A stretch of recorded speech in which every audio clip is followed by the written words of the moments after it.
Okay, so hello, welcome back. This is your fourth uh, lesson on general mathematics. The topic is piecewise function. So at the end of this video, I am expecting that you will be able to illustrate piecewise functions and solve mathematical problems involving piecewise functions. Let So us proceed with piecewise functions. So, piecewise functions is a function defined by multiple subfunctions where each subfunction applies to a certain interval of the main function's domain. So, a piecewise function depends on the domain or the input that will be given. So, kaya siya may multiple subfunctions, ibig sabihin, gagamit tayo ng iba't ibang equation sa isang problem, pero idedepende natin kung ano yung input para sa gagamitin nating equation. Now, let us have an example. So, f of x is equal to 2 if x is greater than negative 4 and negative 5 if x is less than negative 4. So,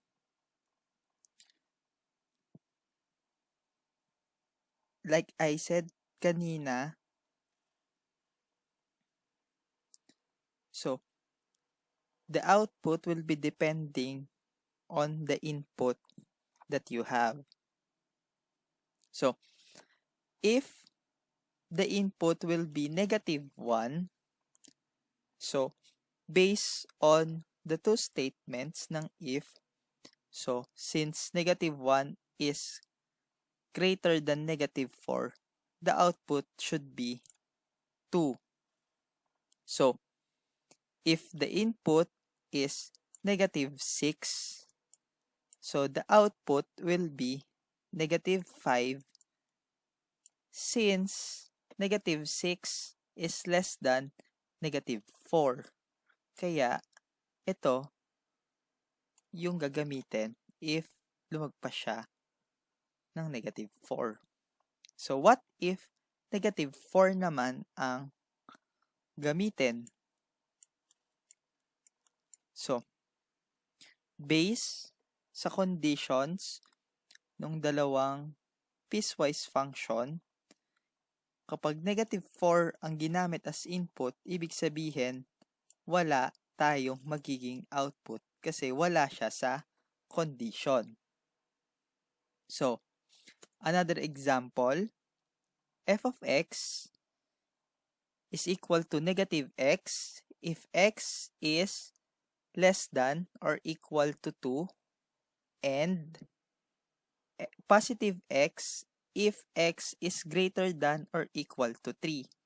So, if 1 ang gagamitin natin, as our input, then ang magiging output natin is negative x. So, pag gumamit tayo ng 4, ang magiging output natin is x. So, this time, kapag gumamit tayo ng 2, ang magiging output natin is negative x kasi meron na tayong less than or equal to 2. So, the reminders are the less than, greater than, less than, equal to, greater than, and equal to. So, ang tatandaan lang natin, kung saan yung opening, ibig sabihin, yun yung mas malaki. Or siya yung may higher value. Since andito yung opening, ito yung may higher value. Okay? So, let's have a word problem. So, a videoke machine can be rented for 1,000 pesos for 3 days. But for the fourth day onwards, an additional cost of 400 pesos per day is added. So represent the cost of renting a video okay machine as a piecewise function of the number of days it is rented and plot its graph. So for today, let us skip plotting the graph. So let's follow the steps in real life situation using functions. So read and analyze the problem, and then let us identify the functions. So the function here is the cost of renting video okay machine per number of days it is rented. So ano-ano yung important statements? So we have 1,000 pesos for 3 days, and then fourth day onwards, an additional of 400 pesos per day is added. So, pag kinuha natin yung dalawa, magkakaroon tayo nito dalawang additional. So, for 3 days of renting is equal to 1,000 pesos.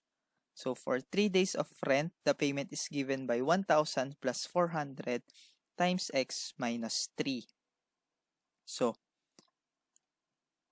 meron tayong x minus 3 kasi nga, kapag nag-fall siya ng 3 days or equal sa 3 days yung rent, automatic 1,000 pesos na yung binabayad. So, kaya natin siya isusubtract para hindi magdoble yung pagbayad mo ng 1,000 pesos.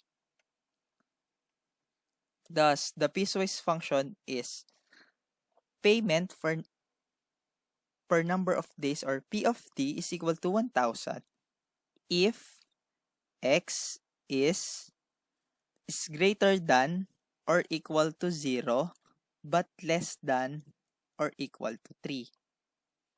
So, ang gagamitin naman natin ay 1,000 plus 400 times x minus 3 if x is greater than 3 days.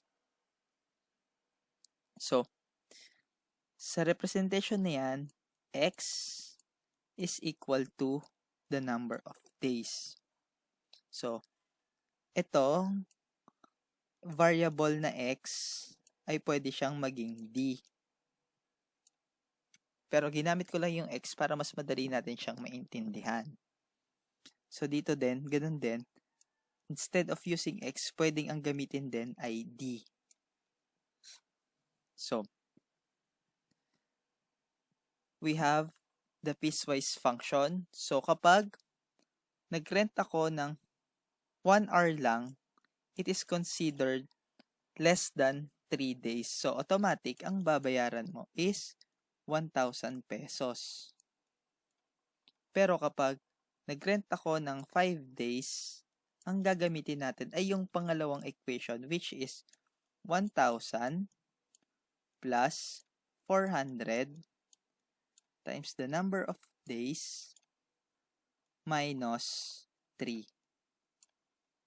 So, for 5 days, so P of 5 days is equal to 1,000 plus 400 times 5 minus 3. So, we will have 1,000 plus 400 times 2, which is 800. So, the total is 1,800 ang babayaran for 5 days. Clear? Now, let's have another example. So, you are a crew at PCS convenience store that pays an hourly wage of 45 pesos and 1.5 times the hourly wage for the extra hours if you work more than 40 hours a week. So, a piecewise function that gives the weekly pay P in terms of the numbers of hours H you work will be, so for up to 40 hours, your pay is given by P is equal to 45 times H, or per number of hours. So for over 40 hours, your pay is given by 45 times 40. Assuming na syempre for over 40 hours, you already work for 40, kaya 45 times 40 na siya, automatic, plus 1.5 times 45, kasi 1.5 times the hourly wage for the extra hours, times the number of hours minus 40, again, kaya may minus 40 kasi ito na yon.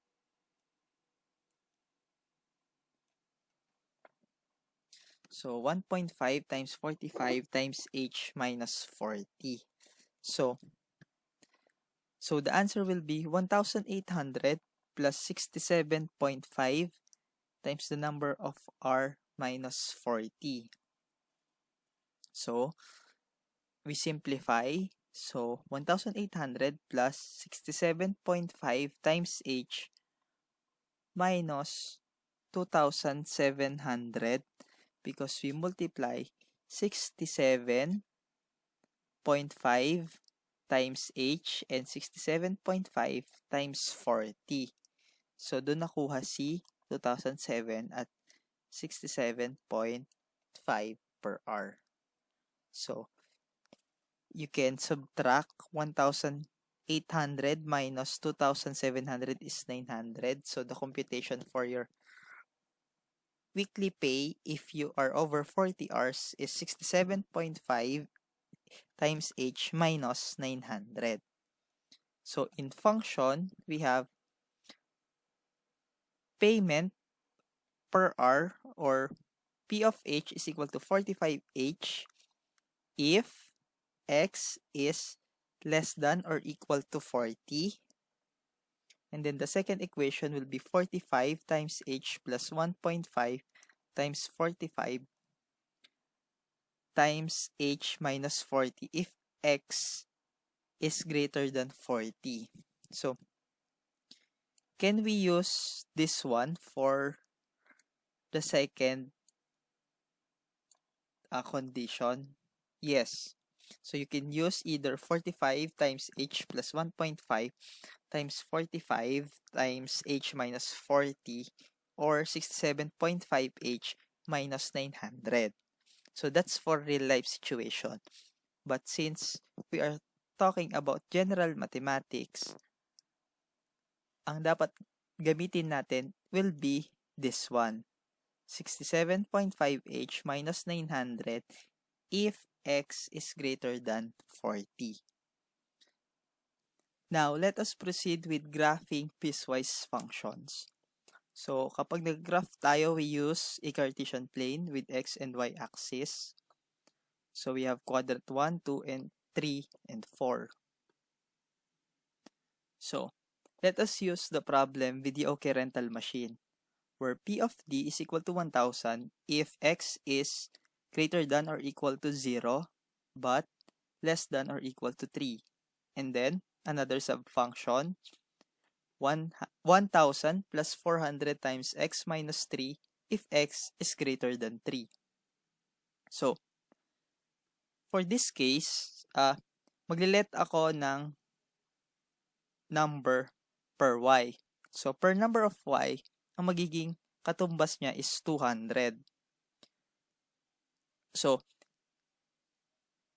ang proper way is to make it exact with X and Y axis. So, kapag ang ginamit mo kay X axis ay divisible by 2, dapat kay Y axis din divisible by 2. Kaya lang, on this matter, medyo malayo ang number of days tsaka yung amount of money. Kaya, naglet ako ng Y is equal to 200. So, to plot the points ng piecewise function, ang gagamitin natin is the input between kung ano yung given natin sa kanya.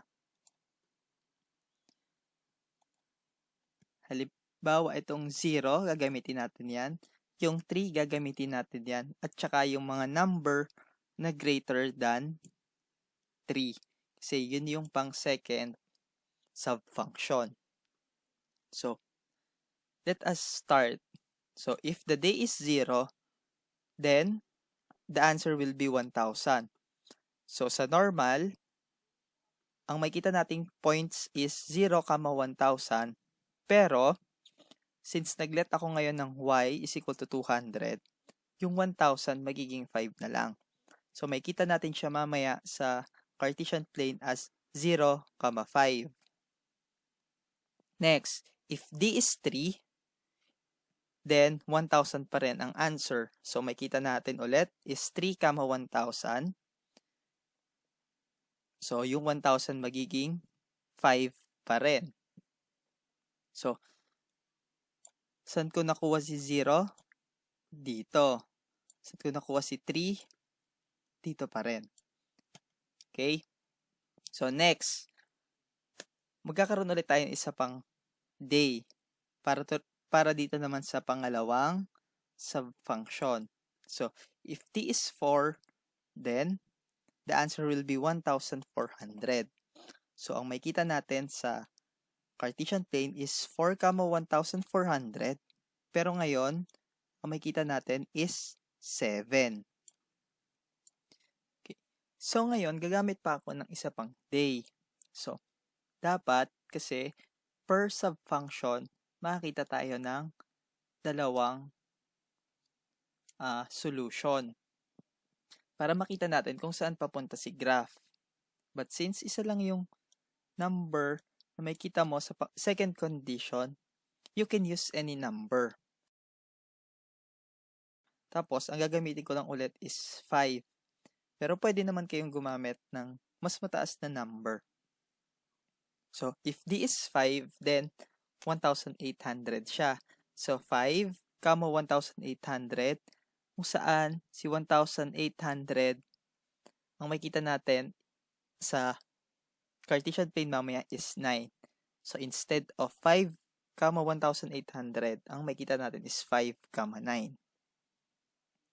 So, pagdating sa plotting ng graph ng piecewise function, meron tayong mga kailangan nating tandaan. First is, ito. Kapag kailangan natin maglagay ng isang solid na dot, ibig sabihin, yung number na katapat niya sa x and y axis is included sa function. Or, ang ibig sabihin nun, meron siya nito, yung underline sa ilalim ng greater than or less than na symbol. Pangalawa, gagamit tayo ng non-solid na dot. Ibig sabihin naman, hindi siya included. So, kapag tinignan niyo itong pangalawa, so, gagamit din tayo ng non-solid, which means hindi siya included. So, yung nasa x or nasa y-axis, big sabihin, yung point na yon ay hindi kasama sa piecewise function. Or another clue is, kapag nakita nyo tong situation na wala siyang underline sa ilalim, big sabihin doon, not included. At saka, gagamit din tayo ng arrow for the direction kung saan papunta yung graph. Especially kung siya ay infinity. So, kapag ipa-plot ko yung una, so if d is equal to 0, then the answer is 1,000. Makita natin siya sa 0, 5. So, x is 0. So, y ay 5. Yung pangalawa, if d is 3, makita naman natin siya sa 3, 1,000. So, pagdudugtungin natin sila, yan na yung graph para dito sa unang subfunction. Now, let us plot if d is equal to 4. So, kita natin siya sa 4, 7. And then lastly, if D is equal to 5, then ang makita natin is 5, 1,800 or 5, 9. So, makita natin na yung second subfunction natin ay papunta upwards. Ngayon, the question is, paano kapag ang nag-rent ay naka 3 days and a half? So, doon na tayo nagiging depende kung i-continue mo siya as 4-day or mag-stick ka sa 3 days. Pero, based on the given problem at saka sa mga ginamit nating numbers for our input, ano naman siya? Puro siya whole number. So, ganito mag-plot ng piecewise functions. So, sometimes, kapag nagpa-plot tayo ng piecewise functions, pwede tayo magkaroon ng 3, 4, 5 na subfunctions. So, makita nyo siya dyan. Pwedeng 5 hati-hati siya, pwedeng 4, and so on.